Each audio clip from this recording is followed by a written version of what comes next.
She wondered, was it really that bad? Did I overreact? Did I just blow up my child's life because I couldn't handle things? If you've ever left a narcissist, you've probably asked yourself some version of those questions, even if you were desperate to leave, even if the abuse was so horribly real, even if you know deep down you had no choice. The confusion that follows can be so crushing, and sometimes the guilt, it doesn't come while you're still in it. It comes afterwards, when the world gets quiet, when you're safe, and when you start to feel unsure of yourself. This is Annie's story, and I'm telling it for her. Annie had escaped.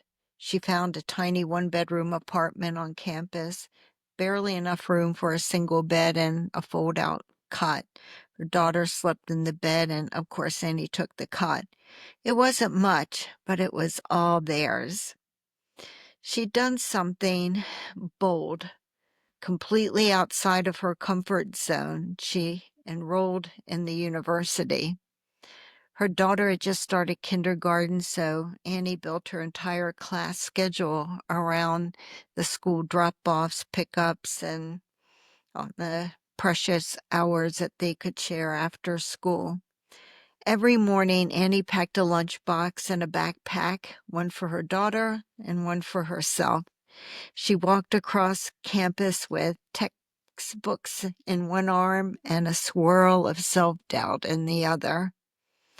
At night, when her daughter would fall asleep beside her in that one single bed, Annie would unfold the cot and just lie there, sometimes just staring at the ceiling, just questioning everything she had done. Had she made a mistake?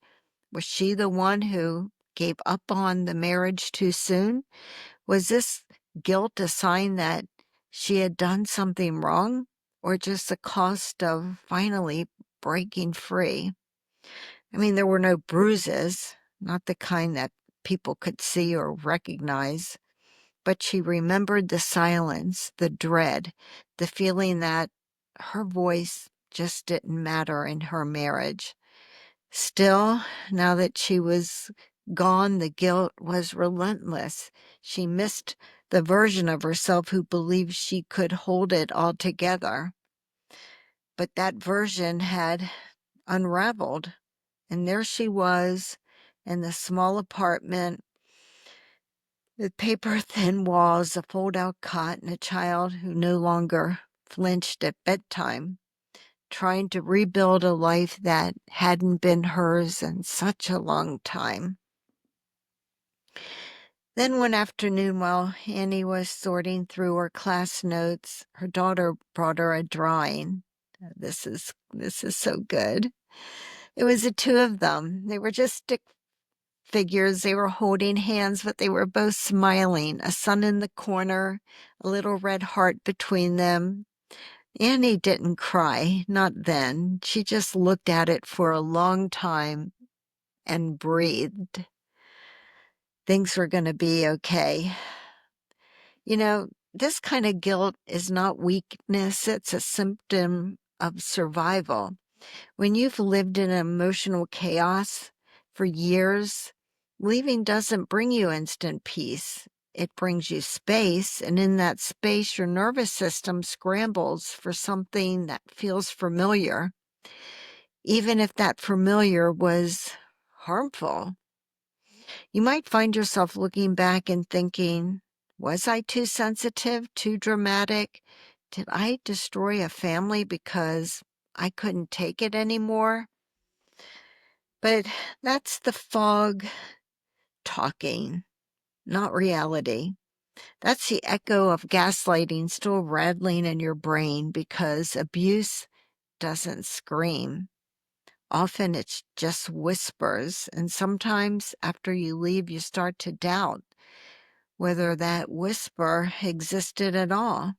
If you took your child with you, you may wonder if it was the right thing to do, if they'll grow up resenting you, if the cost of leaving was too high for both of you. But here's what I want you to hear. You did what was necessary to protect you and your child. You chose safety over silence. You chose freedom over fear. And you chose your child's peace without waiting for anyone to validate it. You were doing what you had to do. This one's for the woman still replaying it in her head, wondering if she misread it all.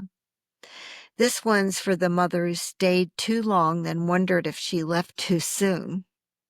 This one's for the survivor who confuses the ache of guilt with the absence of love, but who in time will see that guilt for what it is.